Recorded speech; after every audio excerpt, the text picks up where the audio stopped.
Welcome to The Corner Table, a podcast about food and drink in Madison, produced by the Capital Times. Madison's chocolate options are getting better by the year, with new truffle makers and shops showing up all the time. This week on the podcast, I'm talking with Will Marx, the owner of WM Chocolates, who takes cacao beans from places like Ghana, Haiti, and India, and he turns them into these incredible 1 and 2 ounce bars of dark chocolate. I'm your host, Cap Times food writer Lindsay Christians. I am a little bit obsessed with Will's chocolates, so I was really excited to have him on the podcast this week to talk about how he makes the magic happen.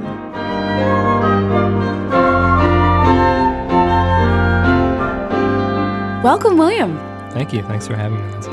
So first of all, can you tell us a little bit about who you are and what you do? Sure. Yeah. So I'm Will, or William. The company is called WM Chocolate, and it's a bean-to-bar chocolate company here in Madison, and it's my full-time job right now, more than full-time a lot of times. And the company is, I'm William. My initials are WM, so that's where the name comes from, and it's something that I started really in my basement, actually. About 3 years ago, I started making chocolate in my basement. So I don't do it in my basement anymore. People will be glad to know. But the name kind of stuck. I used to just stamp it on the packaging to mark it as mine, and the name kind of stuck around. And so when I started the company for real, just under 2 years ago, I kept the name, and I've still been making chocolate. So it's, like I say, coming up on about 3 years now. When you say bean to bar, what does that mean? It's almost become like an industry standard phrase for just indicating that you buy the cocoa beans or cacao beans and process from that state to finished chocolate, as opposed to buying chocolate that's already made, like people recognize a chocolate bar, something that looks like that, and melting it down and creating something out of that. So that's the distinction there. What are the benefits of doing it the way that you do it? Like, why go that far? A lot of it is a flavor control thing. I mean, certainly texture as well, but it allows you to choose what ingredients you want to use. So for some people, that allows you to have more of a health-conscious approach to chocolate if you want to avoid things like a soy lecithin or other ingredients like that. You can also have control over the roast that you do on the beans, so you can bring out different flavors in the chocolate, which is a really nice thing to be able to do. So it's really kind of a craftsmanship factor more than anything. You mentioned soy lecithin. What is that? I see that in chocolate a lot. Yeah. What does that do? So what it is, it's an emulsifier. It's not something that you have to add to chocolate to make chocolate work, per se, but what it does is actually a water binder. So water and chocolate are enemies. If you get a little bit of water in your chocolate, it can make the chocolate a lot thicker, which makes it harder for machines to process the chocolate, like to mold it, for example. So manufacturers typically add a lecithin so that their machines can work with a more fluid chocolate more easily. It also allows them to add less cocoa butter to the chocolate. Cocoa butter is really expensive, and so it's a cost-saving opportunity as well. Do you use it? No. Because you don't need to? You don't need to, no. So how did you get into making chocolate? Why did you start making chocolate in your basement? Yeah, well, it becomes kind of a long story. What happened with me was 5 or 6 years ago, I decided to really get off the processed food system and start kind of processing my own food, because I thought that what was available in the grocery stores was often not really what we should be eating, partly for nutritional reasons, partly for reasons of ethics and sustainability. And so I would do things like purchase grain and, mill it in my apartment. I had a little grain mill. I still have it, still use it actually. Or make tortillas from the corn, really from scratch. And in fact, I kind of got off white sugar, so there wasn't really any chocolate that I could find that I wanted to eat. And, after a couple years of not having chocolate, you kind of want some again. And so I started experimenting with, was there a way where I could make chocolate and not have white sugar in it, and use a more, let's say, whole food sweetener like a honey or a whole cane sugar, which is what I came around to using. And the only way to really get that to work and also have it taste good was to start from scratch and do the bean-to-bar thing.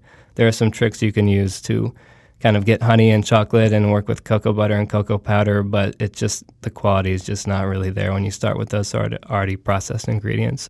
What are some of the challenges of doing it the way that you do? It strikes me that it would be simpler to start with a bar of chocolate and melt it down and do those kinds of things. And you can get like single origin, can't you, of those? But you're doing more steps. Yeah, I think, part of it is that it was really important to me to have control over the sweetener, and short of buying, basically unsweetened pure baking chocolate and working from that, there was not really a good way to sweeten chocolate without going completely back to the beginning and starting from cocoa beans and grinding the sugar that you want or the sweetener that you want into the chocolate.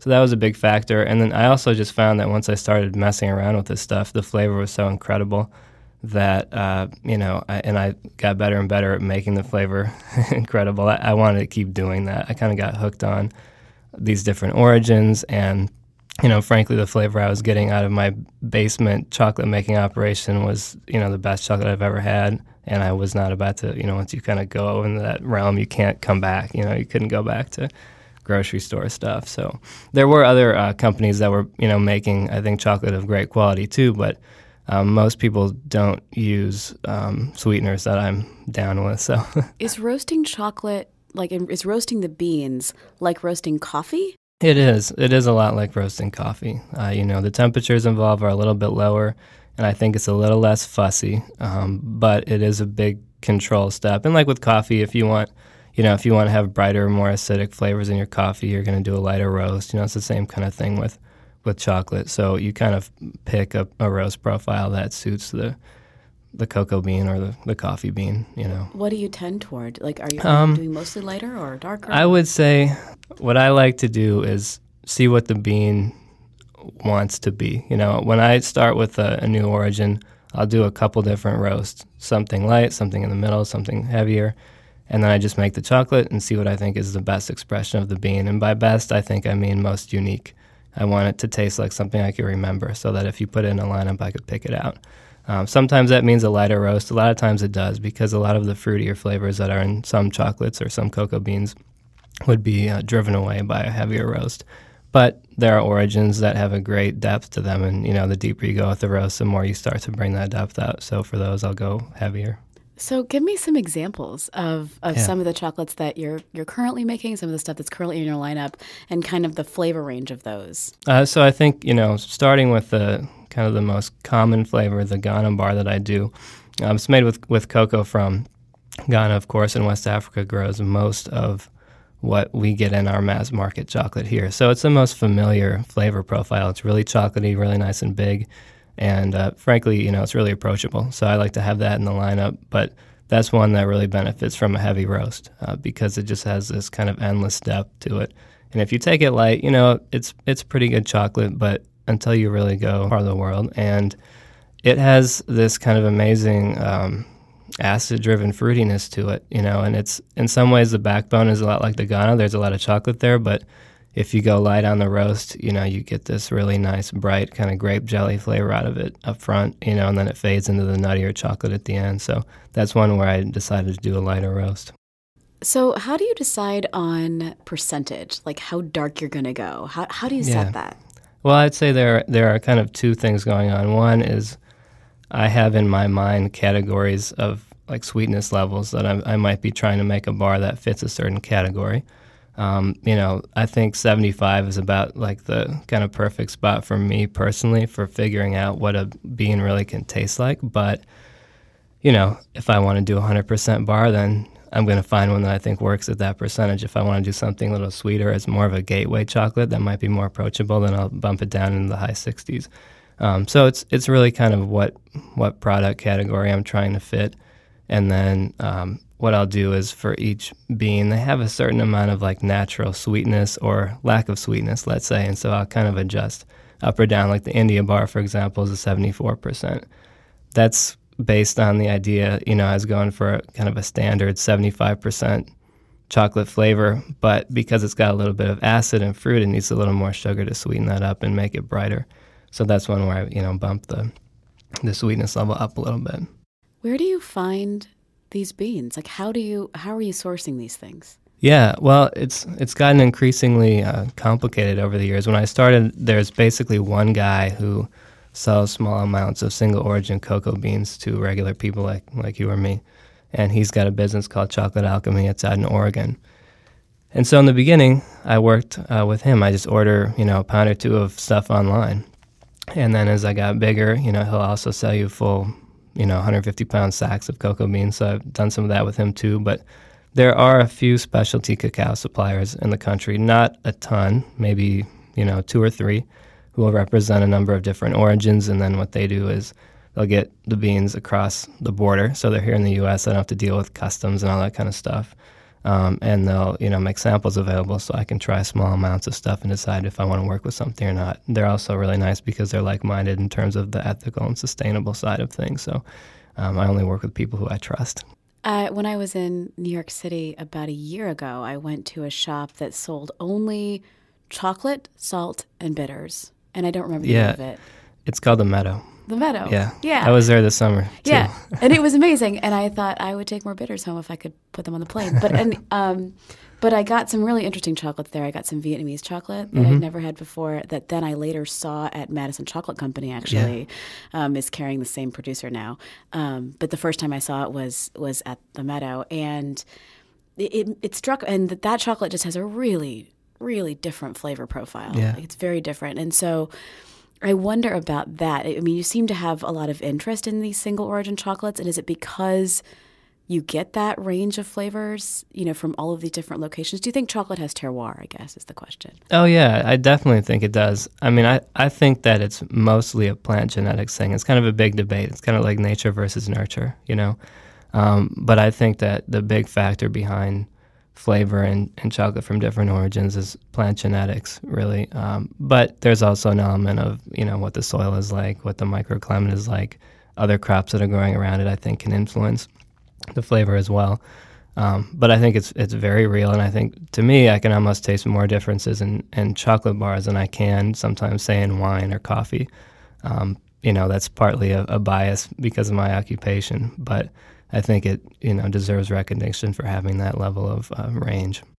I was surprised to see, I saw you at the holiday market at Amoka, and you had so much variety, more than I thought you made. So how many varieties of chocolate are you currently working with? And you've mentioned a few of them already, like India, and obviously Ghana. What are some of the others that you're working with? What's your range? So right now I'm working with 6 different origins. I'm doing 7 different bars, and 4 of those bars come in 2 sizes. So the lineup has grown quite a bit.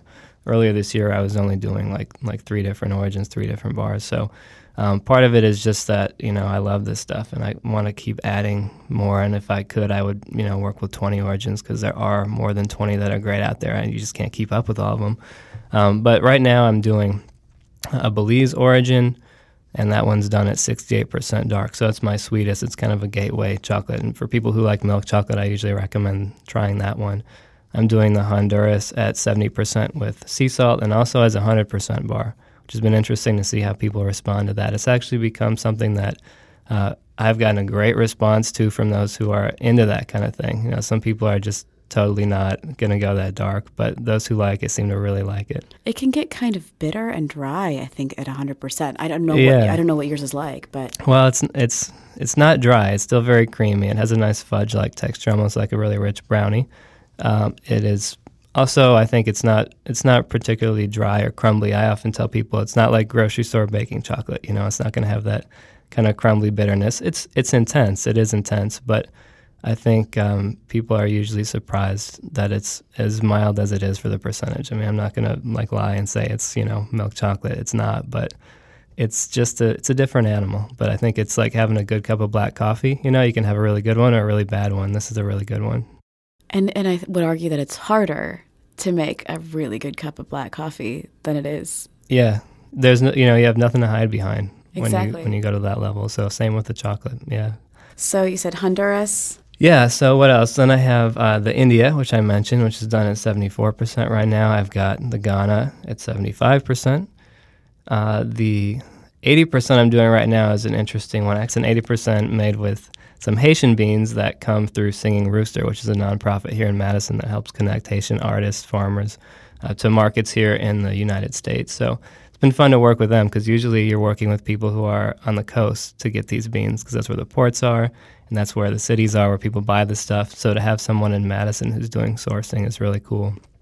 So that's the 80%. And then I'm doing an 85% with a bean from just across the island from the Haitian origin in the Dominican Republic. And that's it right now. just that. Yeah. Do you find that when I guess I'm curious about the feedback you've gotten from some people who are trying some of these. What are the things that surprise them or that they notice? Yeah, I think, early on, it's a lot of the same stuff that I personally noticed when I started making this stuff. A lot of people are surprised that the chocolate is not as bitter as they might think it is for being dark chocolate, especially, say, like the 70% sea salt bar. I think, that's such an approachable bar, but then you think about it, it's 70% dark chocolate. Like, that's pretty serious stuff. So there's that. I think, again, the texture has been something that I've heard a lot of positive feedback on. People are often surprised that it's smooth, which is like, well, it should be if it's done right. But, it's not always the case. And I think the big thing is some of the fruitier flavors are really surprising to people.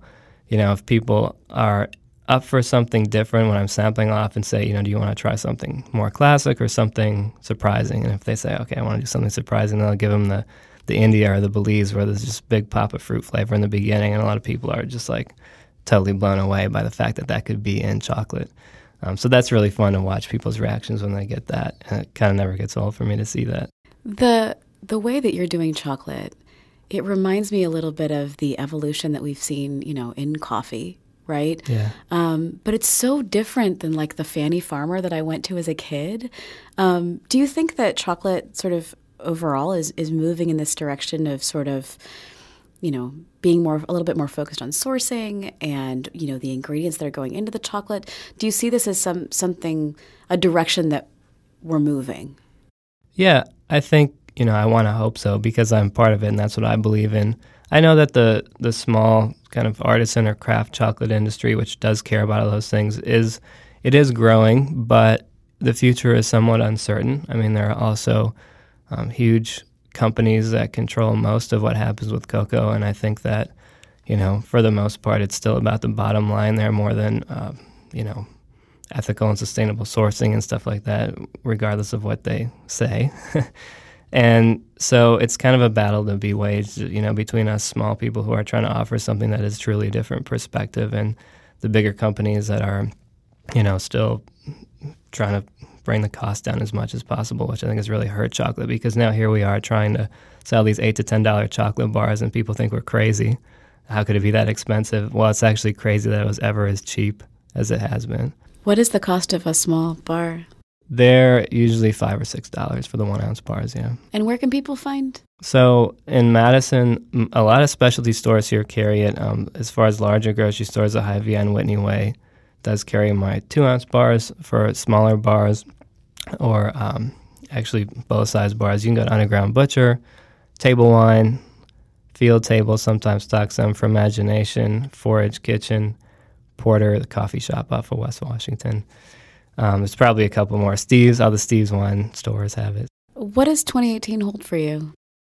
2018, it should hold some bigger equipment. I'm looking to upgrade things a little bit. It's hard to, you can kind of do a proof of concept at a really small scale, but it's hard to actually make money as a business when you're working with super tiny machines. So I'm working on getting a little bit more production capacity together so I can not be constantly making chocolate myself. I can make a bunch, stop, work on, sales and marketing and all those other things you have to do to have a business, and then go back and make more chocolate when I'm ready to do that. So. Well, I hope that happens. Thank you so much for coming on today. Of course, my pleasure.